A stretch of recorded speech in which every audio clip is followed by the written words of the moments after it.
just arrived on the Faroe Islands. What can the audience expect to hear from you tomorrow night? Well, you can hear songs from our brand new album, Humanity Hour 1, and of course all the classics, and it's going to be a lot of fun, and we're excited to be at the Faroe Islands. It's the very first time. You have played in... We're glad we're here. We will play it in many big cities in Europe, around Europe. Is there any difference between playing in London, for example, and then in Faroe Islands? Well, of course it's different, but we know this is a very beautiful place. And just coming in with the airplane, we were like, wow, this is fantastic.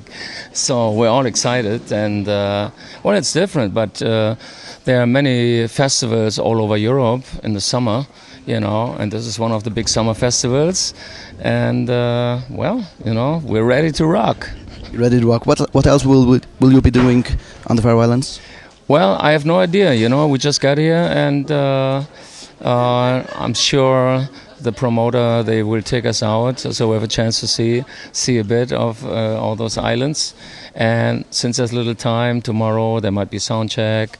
I don't know, but I hope, we have some time to see a bit of the islands and get to know a little bit more about the Faroe Islands history. And it's a beautiful place, and we know the people here, way back, they were the Vikings, so we're here, the Vikings rock. Thank you very much. I hope you enjoy your time here. Okay, thank you.